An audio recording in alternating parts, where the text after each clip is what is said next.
Good evening, ladies and gentlemen. I hope you are enjoying your snow day. In preparation for your section 1 of your Harlem Renaissance poetry research paper, which is due to be posted to Canvas by 8 a.m. on Thursday, March 3rd, I thought I would take a moment to show you an example of how you can go about taking information from your primary sources and placing them in that biographical sketch. So I have created a folder for you, and that folder is titled Harlem Renaissance. Let's see, it's Harlem Renaissance Research. So if you click on that, you'll notice that there are 4 documents currently in that folder. I've got a copy of the Harlem Renaissance project, 2 primary sources that I found using SVSU's database system, as well as a sample section 1. So let's start by taking a look at that Harlem Renaissance project assignment. Because if you take a look at the requirements, section 1 is a biographical sketch.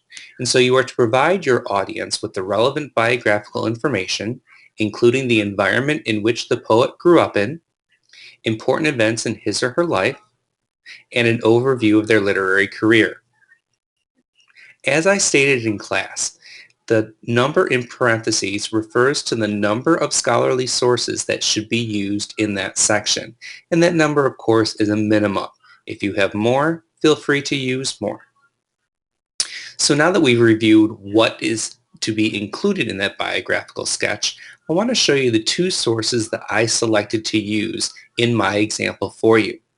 This first source came from the Journal of Blacks in Higher Education. And it was actually a short biographical description of Paul Laurence Dunbar because he was that issue of the magazine was dedicated in his honor. And so if you look at the example, it has a pretty good summary of Paul's life, starting out where he was born. He was born in Dayton, Ohio. It describes that his mother was a former slave, his father had escaped slavery. It lets us know that he began writing poetry at the age of 6. It tells us a little bit about his background and that he was the only black student in Dayton's Central High School, and that he also went to school with Orville and Wilbur Wright, famously known as the Wright brothers, those men who helped perfect the airplane. Later on in this description, it talks about Dunbar's experiences as an author. Working as an elevator operator in an office building, he published his first book of poetry and sold it to people who were riding the elevator. Later, he became connected with Frederick Douglass, the famous abolitionist and orator, and he was able to recite his works at the Chicago's World Fair in 1893. Now, the reason I highlight this is because when I come back to create my section 3, which is that historical significance, I can pull some of these important historical events and conduct some additional research to see if perhaps these events had an influence on what and how Dunbar chose to write. He was a very prolific writer. In his short life, he did publish 12 books of poetry, 5 novels, 4 collections of short stories, and a play. And he did die at the age of 33, and it suggests that it was due to alcoholism and tuberculosis. So this gives us a basic overview of Dunbar's life. But the second source that I chose provides a little more personal insight. This source comes from the Association for the Study of African American Life and History, the Journal of Negro History from 1970, and it was a letter written to Dunbar by a friend of his. He met this woman named Rebecca Baldwin while he was working at the Chicago's Fair. And in this letter, she describes her experiences with Paul, and she highlights some things about his character. Most importantly, the fact that he was pretty pessimistic. Yet most of his writings, the characters in his writings were rather upbeat and optimistic. She lets us into a little bit of insight into Paul's character.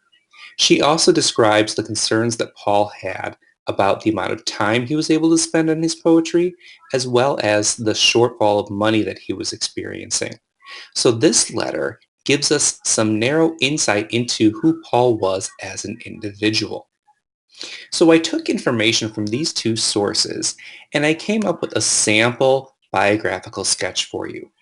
As a general rule, this section should be at least 1 page in length, probably 1 to 1.5 pages, giving us that background information. So I would encourage you to take a look at this biographical sketch. Notice that I am using APA citation format, which is a requirement. You can do this in one of two ways, one of which would be to introduce the source and then provide the page number at the end. The other way would be to provide both the source and the page number in that parenthetical documentation.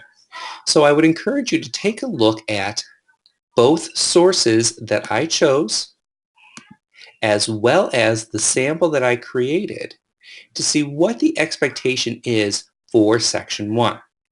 Once you have completed your Section 1, you need to upload it to Canvas, and then on Thursday we will talk about how to go about commenting on each other's postings.